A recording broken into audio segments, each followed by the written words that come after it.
Hi guys, and welcome to Short Walks with Shay. So today we're doing our second part of the Roman townhouse walk, and we're going to be going up here, following the signs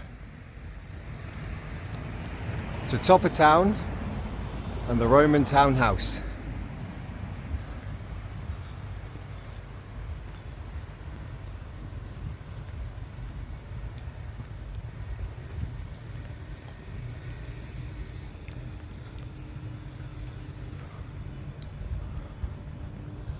Look how old these walls are. Really cool. Really love the history of this place. And now we're just coming up to the Roman townhouse. This is what it looks like. Let's take you in and show you.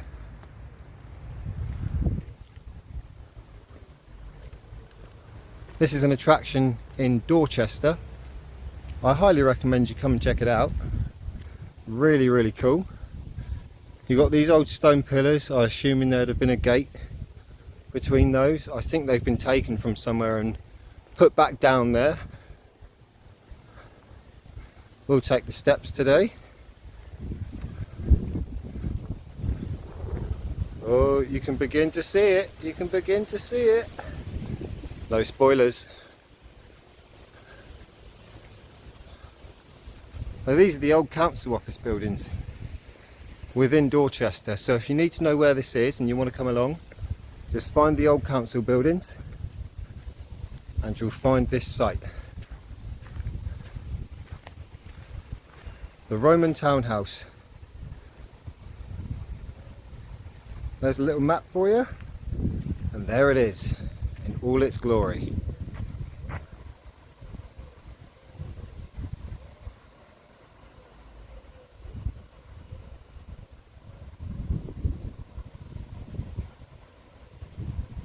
Now let's go investigate.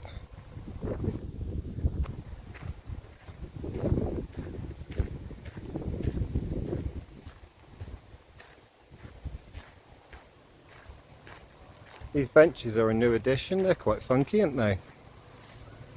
Quite pretty colours on those. Oh, we've got butterflies, and we've got bees, dragonflies. Really cool.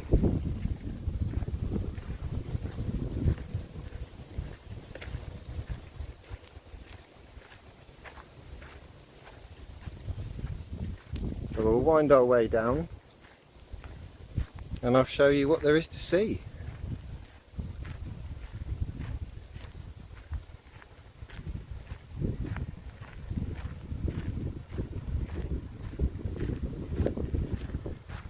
Got an information board here for you. You are here. And this shows you what the two structures over here would have been. So there would have been a hearth and an oven, and I believe that's just in this section here. So you'd have had a hearth, the hearth there, a big oven here and a smaller oven here going off of this, and that would have been part of a kitchen. Then you've got, moving down into this section here, that longer bit, that would have been your kitchen store. And you've got there, you have living room and a recess for a household god statue. Ooh. Oh yeah, you can see just there where it would have been. Then the next along from that is more living space, just in there. And then a heated room with hypercaust, which is down the end there, which actually looks really cool to look at. So I'll take you to that in just a moment. But for now, I will let you pause and read if you wish. There you go. Let's go and have a investigate, shall we?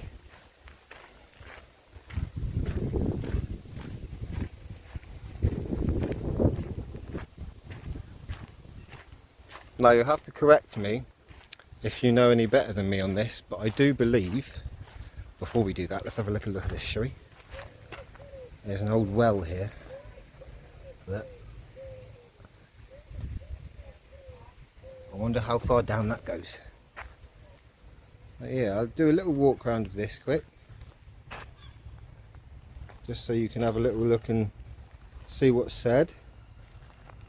Some of the discoveries that have been found at this site and what they'd have been used for.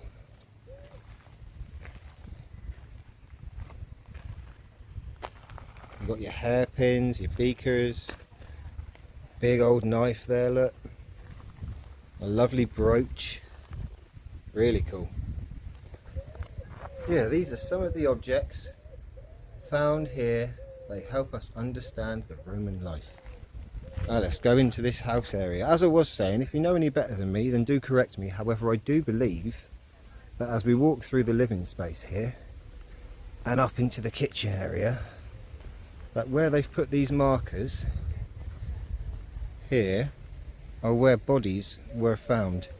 So there was one found just here. So yeah, that would have been the hearth, the oven, and another oven there. And then over here we come into the first section. Oh, was this this was the kitchen store, wasn't it, here? Yeah, so this is the kitchen store. And then moving down and round, we've got this lovely pillar here. And moving down and round, we then come into the living space. Here, double sectioned living space. And that's the recess for where they'd have had the statue of a god within the house. And this was the heated section. And there you see there's another sign that there is a body. So I guess for them to make sure there were no issues with the system, they'd have to come down here and crawl through these tiny little gaps and get through. Oh, can you imagine getting stuck in there? You'd never get out again, would you? You'd never get out again. But yeah, that is where they'd have had heated flooring. And you can see all of the ways that it would have gone round. Look, really intricate design, really cool. And then up out the other side with some more steps there. Right, and that brings us on to the big one.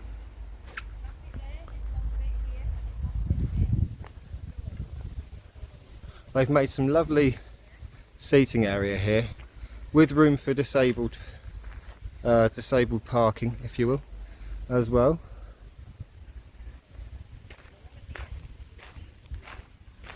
This takes us to here. The mosaic floor here is one of the finest in the building, and yet it is in quite a small room. Perhaps this room was the office or study of the owner, and the mosaic was used to impress business guests. There's an artist's depiction. Some info for you. Uncovered furnaces and slag pits near the house suggest industrial activity. But look at that. Wow. See if I can get a good picture through the gap here for you guys. Look at that mosaic flooring. Isn't that absolutely stunning? Absolutely amazing. And the fact that it's still intact is gorgeous. Now if you're not able to read but you do want to visit, or even if you'd just like to hear stuff about it, they've got these buttons that you can press and they'll talk to you. I won't press them now because I'm not sure how long they'll go on for, but we'll have a little wander around and see what else is here. Look, how cool. More mosaics you can see on the floor in here. We'll have a little walk around and show you.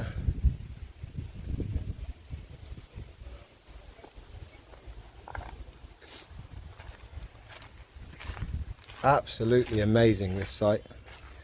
Here we go, we've got another body. Here we go. So this in here with all these mosaics you can see would have looked like this. Wow, that's busy, isn't it? And there you go, there's another artist's depiction for you. So the Romans called this room a triclinium or a triclinium, meaning 3 couches. Ah, so that would have been the big lounge area, which explains the 3 couches in the artist's depiction. We approximate that an incredible 230,000 tiles were used to make this mosaic border in the room. Wow, it is the most finely detailed mosaic in the house. I'll let you pause if you'd like to read the rest of that.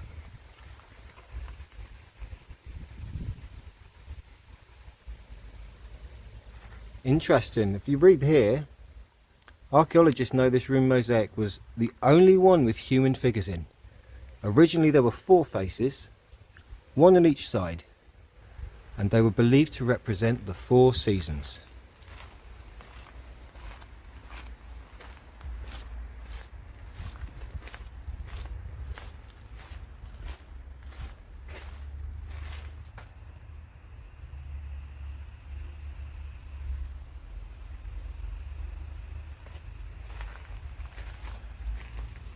I'm guessing maybe a fire pit?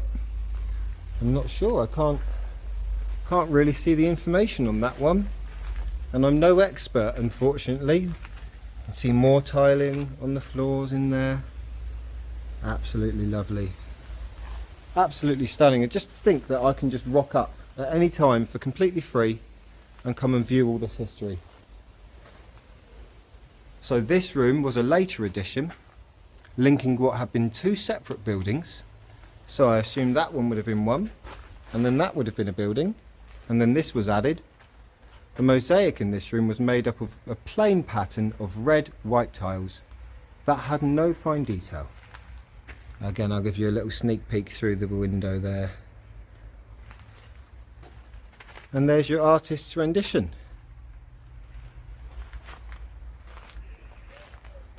Now moving round here, you can see some of the old bits of structure that have been left in there, and again some more mosaic. Let's have a look at what it says here. So there was little evidence to help archaeologists work out what this room's original purpose was, but it did contain signs of how people lived in the Roman townhouse after it fell into decline. And there's another artist's rendition for you. They believe the burnt areas on the floor here could have been caused by a container called a brazier used to burn charcoal. A pit dug into the corner was perhaps an oven used for cooking food, such as homemade bread. How cool is that?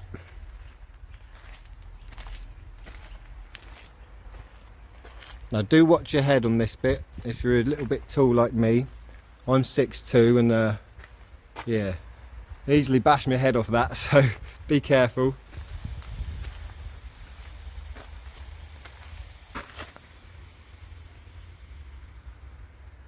Oh, there you go, look. More heated floor, underfloor heating that would have been there.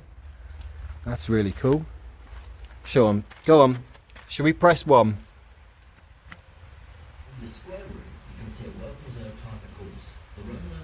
I doubt you can hear, but he is talking to us.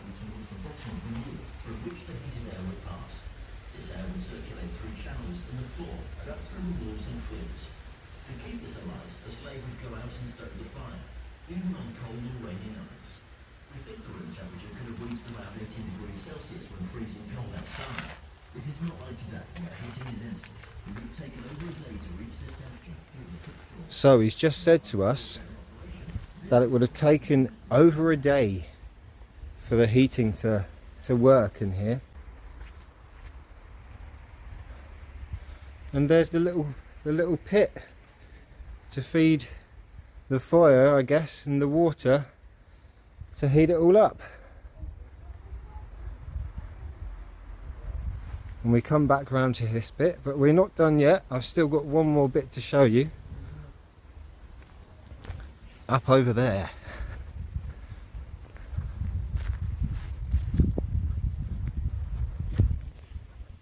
So if you were to go up and over what looks like those trees and right over the other side, you would get to an industrial estate. Oh! And that industrial estate had a lot of discoveries found on it when they were making it. I'll let you have a look at this sign first. Had a lot of discoveries, including these stone sarcophaguses.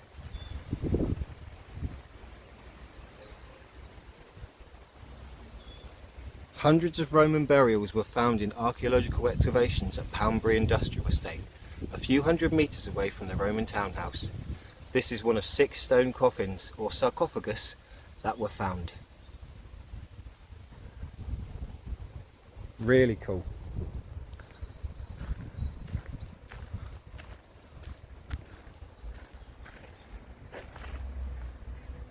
There you go. And if you were to go onto Google Maps and search this site, that's what you'd see. So these are the council office buildings that I was telling you about, and that's the site we're at. And interestingly enough, that's how it would have looked quite some years ago. A long time ago. Still, all of these little artifacts that were discovered, absolutely amazing. Absolutely amazing. Well, I hope you enjoyed today's adventure around the Roman townhouse, and I'll catch you in the next one.